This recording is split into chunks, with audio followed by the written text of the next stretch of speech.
The Korean administration, after deliberations today, they have committed $10 billion that will be made accessible to African governments through the frameworks that exist, both bilaterally between Korea and Africa and through the multilateral development banks. They have also committed $14 billion that will go into infrastructure that will support African governments, especially on matters to do with trade. We also come to agree on how we can unlock the tremendous potential that exists in our continent: agriculture, renewable energy, minerals, and we have two things that Korea can contribute: financial capacity and investment, and number two, technology. I mean, what I'm curious to find out, President Ruto, is why you chose to attend this summit in the first place. And I want to remind you of famous words of yours in April 2023 when you declared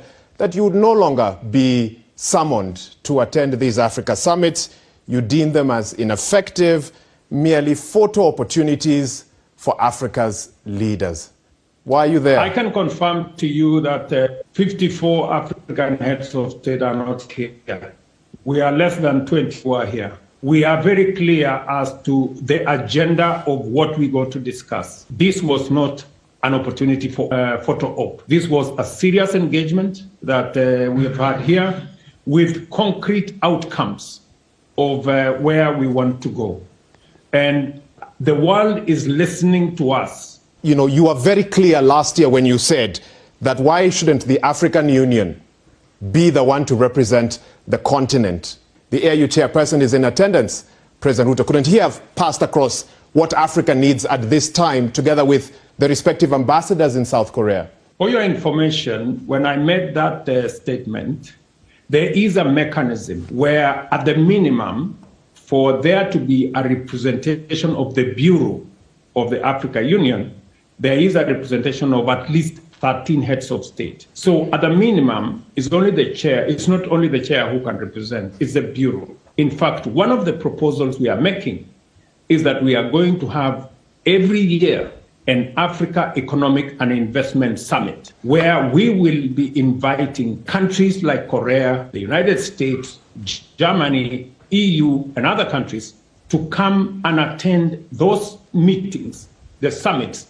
Instead of us traveling around the globe, it is easier for us to come and profile our investments. You've made statements beyond Kenya that has caught the attention, for example, of Africans.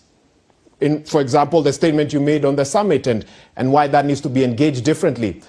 And when you announced that you are going to this summit that you are at right now, some Africans asked, I thought he said he wouldn't go there before. And they questioned whether they should believe the President Ruto.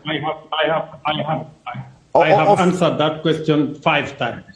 Please find another question. I ask you because you make strong policy pronouncements, and some would ask. Unless you have a particular answer you want, which unfortunately I can't give you. I have answered that question 5 times. The question is, can President Ruto's policy pronouncements year on year be trusted? Absolutely. That is why Kenya today has earned the respect of not just the people in our continent, but globally as well. You've been